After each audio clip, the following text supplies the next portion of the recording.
अथ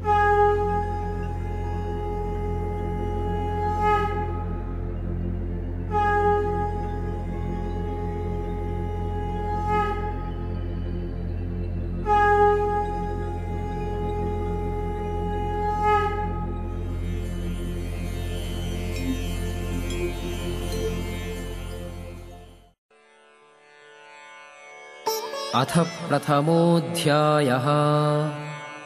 धृतराष्ट्र उवाच धर्मक्षेत्रे कुरुक्षेत्रे समवेताः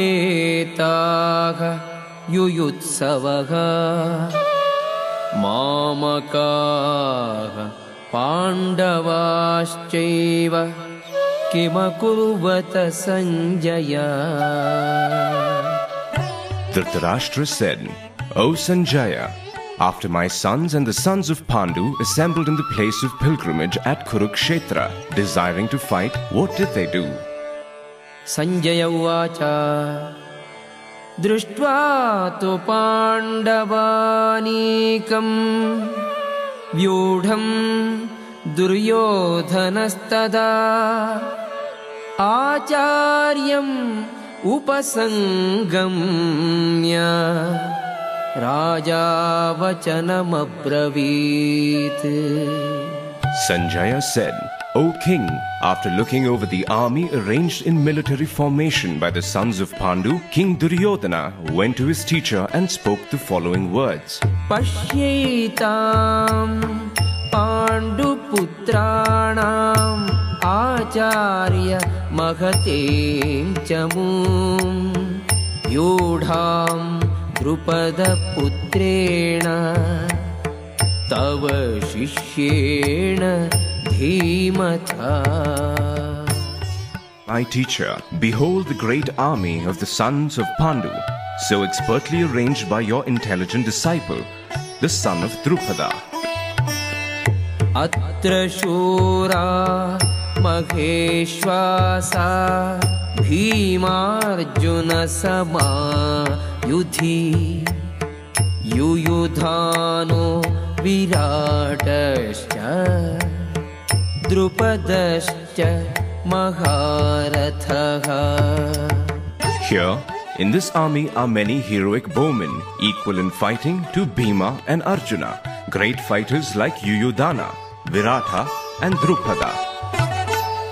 Dhrishtaketuhu Chekitanaha Kashirajascha Viryavan Purujit Kunti Bhojascha Shaibyascha Narapungavaha.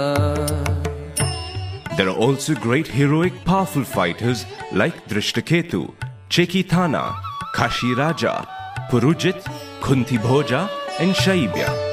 Yudhamanyuscha Vikranta Uttamojascha Viryavan Saubhadro Draupadeyascha Saruvayeva Maharathaha.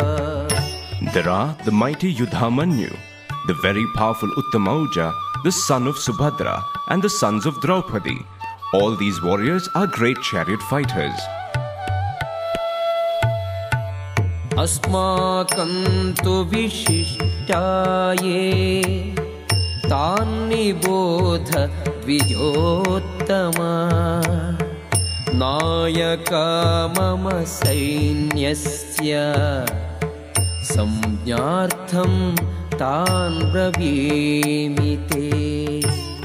But for your information, O best of the Brahmanas, let me tell you about the captains who are specially qualified to lead my military force.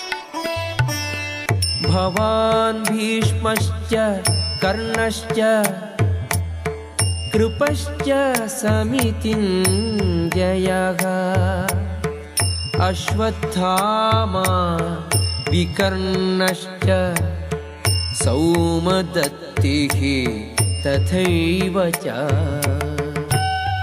There are personalities like you, Bhishma, Karna, Kripa, Ashwathama, Vikarna, and the son of Somadatta called Purishrava, who are always victorious in battle.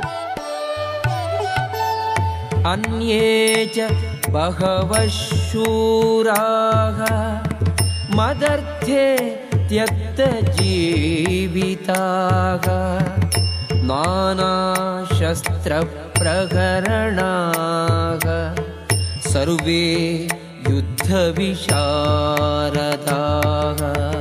There are many other heroes who are prepared to lay down their lives for my sake. All of them are well equipped with different kinds of weapons, and all are experienced in military science. Aparyaptam tadasmakam balam bhishmabhirakshitam paryaptam tvidametesham balam bhimabhirakshitam. Our strength is immeasurable, and we are perfectly protected by grandfather Bhishma, whereas the strength of the Pandavas, carefully protected by Bhima, is limited. Ayaneshu cha sarveshu yatha bhagam avasthitaha bhishmamevabhirakshantu bhavantaha sarvayevahi. All of you must now give full support to grandfather Bhishma as you stand at your respective strategic points of entrance into the phalanx of the army. Tasya sanjanayan harsham kuru vruddhaha pitamaha simhanadam vinadyochaihi shankham dadmau pratapavan. Then Bhishma, the great valiant grandsire of the Kuru dynasty and the grandfather of the fighters, blew his conch shell very loudly, making a sound like the roar of a lion, giving Duryodhana joy.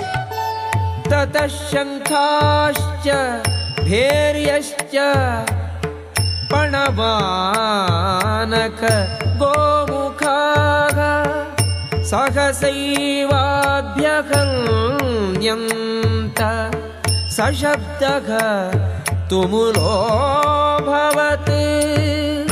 After that, the conch shells, drums, bugles, trumpets and horns were all suddenly sounded, and the combined sound was tumultuous.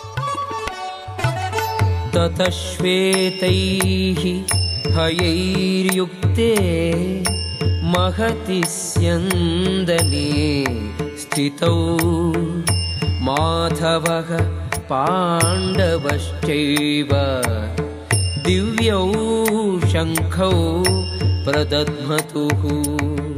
On the other side, both Lord Krishna and Arjuna, stationed on a great chariot drawn by white horses, sounded their transcendental conch shells. Panchajanyam Hrishikesho Devadattam Dhananjayaha Poundram Dadmau Mahashankham Bhima Karma Rukodaraha. Lord Krishna blew his conch shell called Panchajanya. Arjuna blew his, the Devadatta, and Bhima, the voracious eater and performer of Herculean tasks, blew his terrific conch shell called Poundra. Ananta Vijayam Raja Kunti Putro Yudhishthiraha Nakulaha Sahadevascha Sughosha Mani Pushpakau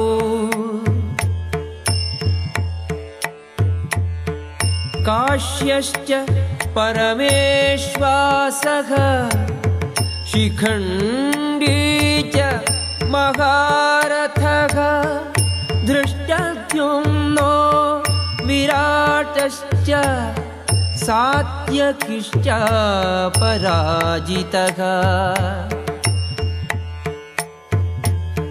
Drupado द्रौपदेयाश्च सर्वशः पृथिवीपते सौभद्रश्च महाबाहुः